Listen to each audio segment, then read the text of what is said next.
अस्सलाम वालेकुम प्यारे नाजरीन हजरात, इस्लामिक स्टोरीज वाक़ियात यूट्यूब चैनल में खुशामदीद है। अल्लाह तबारक ताला ने कुरान मजीद में फरमाया है, कौमे समुद को अल्लाह ने दुनिया के हर चीज से और मालो दौलत से नवाज रखा था।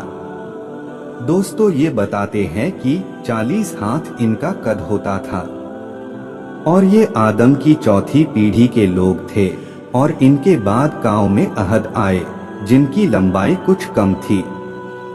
ये कौम अपने जमाने के काफी विशाल और ताकतवर कौम थे। दिन प्रतिदिन इनका अहंकार बढ़ता गया।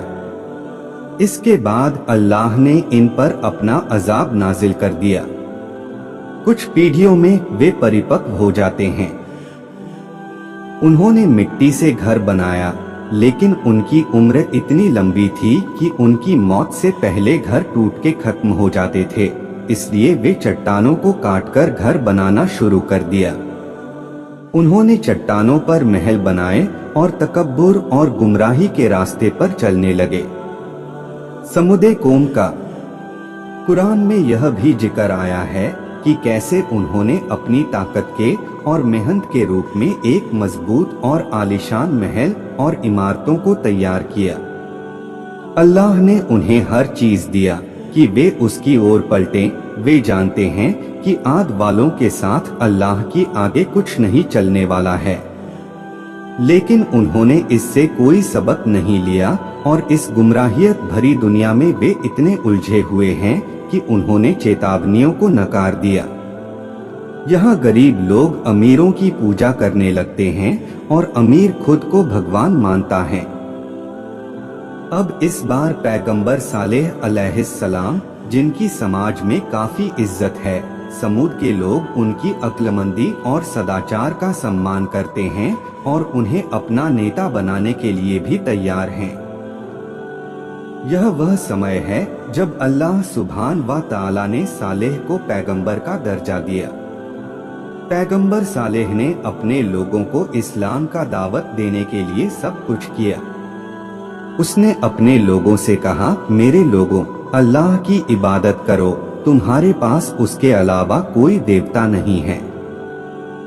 उसने तुम्हें जमीन से पैदा किया और तुम्हें उसमें बसाया, इसलिए उससे माफी मांगो और फिर उससे अपनी गुनाहों का इकरार करो। वह बहुत ही रहीम और करीम है, बेशक वो तुम्हें जरूर माफ कर देगा। सालेह अलैहिस्सलाम अपने लोगों से अल्लाह को मानने और अल्लाह के अलावा किसी और की पूजा करने का आग्रह करता रहता है। बहुत लोगों ने उनकी बात नहीं मानी, लेकिन कुछ ऐसे हैं जो अल्लाह के रास्ते पर चलते हैं। समूद के बहुत लोगों ने सालेह अलैहिस्सलाम से कहा, अगर तुम अल्लाह के सच्चे नबी हो तो कोई करिश्मा दिखाओ, तब हम लोग समझेंगे कि आप अल्लाह भेजे हैं, नेक बंदे हो। फिर समुदे कौम ने कहा, सालेह अलैहिस्सलाम को बुलाया और उनसे साबित करने के लिए कहा कि वह अल्लाह नेक बंदा है। उन्होंने एक बड़े विशाल चट्टान की ओर इशारा किया और कहा कि अपने अल्लाह से कहाए उस चट्टान से एक ऊँटनी लाने के लिए कहो जो गर्भवती हो और समूद के लोगों के लिए दूध पैदा करे।